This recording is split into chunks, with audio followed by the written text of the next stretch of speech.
দেখার হাওড়ের উতারিয়ার বাদ বাইঙ্গা দেওয়া হয়েছিল কৃষকসকলের সোনার ফসল রক্ষা হওয়ার লাগি। তো আলহামদুলিল্লাহ ও বাদ বাইঙ্গা দেওয়ার পরে অনেক কৃষকের অনেক ফসল রক্ষা হয়েছে। সো আসসালামু আলাইকুম রহমতুল্লাহ, welcome to my another blog.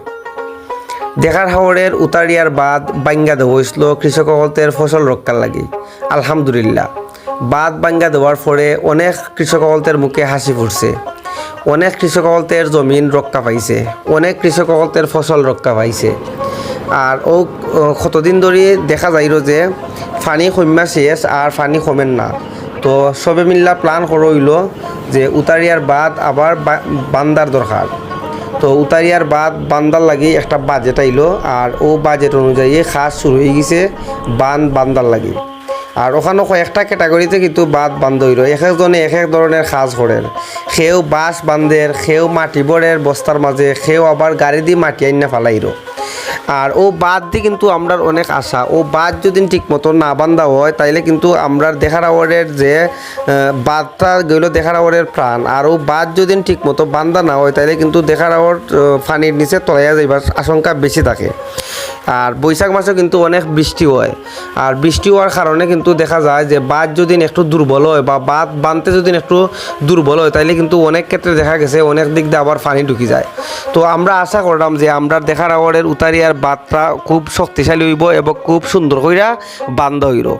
আর যারা যারা একটা বান্ধের আমার তারার কাছে আমার অনুরোধ, তারা যেন খুব খেয়াল কইরা বাঁধটা বান্ধে। কারণ ও বাঁধের কিন্তু ও বাঁধ কিন্তু বাংলে অনেক হাজার হাজার কোটি কোটি মানুষের অনেক ক্ষয়ক্ষতি হয়ে যাব। কারণ আমরা হইলাম ভাই হাওড় অঞ্চলের মানুষ, আমরা দেখার আওয়ারও জমিন কইরা খাই। আর ও দেখার আওয়ারের জমিন যদি পানির তলে যাই কি তাইলে কিন্তু আমরা না খাইয়ে থাকতে হইব।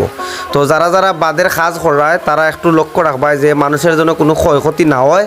কারণ ও বাঁধ যদি ভাঙ্গে তাহলে অনেক মানুষের ক্ষয়ক্ষতি হয়ে যাব। এর লাগে ও বাঁধ যদি ঠিক মতো আমরা বান্ধি তাইলে অনেক মানুষ অনেক লাগানি রক্ষা পাইব। আলহামদুলিল্লাহ আমরা যেটা দেখতাম পারলাম অনেক সুন্দর করে কিন্তু বান্ধা হইল। আর যদি সুন্দর করে বান্ধা হয় তাইলে আমরা লাগে অনেক উপকার হইব। আর ওটার দায়িত্বে যারা আছেন তারার প্রতিও আমার অনুরোধ যে তোমরা সবসময় খেয়াল রাখবাই। কারণ খামলা বলতে অনেক ক্ষেত্রে দেখা যাইব তারা ফাঁকিবাজি করিতে পারে। আমরা যারা সচেতন নাগরিক আছেন তারা যদি সবসময় খেয়াল নজর রাখেন তাইলে ইনশাআল্লাহ তারা খুব সুন্দর করে বানবো। আর ভিডিওটা যারা যারা দেখরা দয়া করে শেয়ার করে দিও। কারণ যারা যারা বাইরে আছে তারা কিন্তু দেখার লাগি অপেক্ষা করে থাকে যে বাদ বাঙ্গা হয়েছে একটা বান্দা হইল কি না, অনেকেই খোঁজখবর লইল। অনেকে কিন্তু আমার ভিডিও করার লাগেও রিকোয়েস্ট করে যে বাদ একটা বান্ধ হইলনি ও ভিডিওটা দিও। তো আলহামদুলিল্লাহ ভিডিওটা আমার হাতে পাওয়ার পরপরই আমি ভিডিওটা আপলোড দিলাম। আর যারা যারা ভিডিওটা পাইবাই শেয়ার তো করবাই, লগে লাইক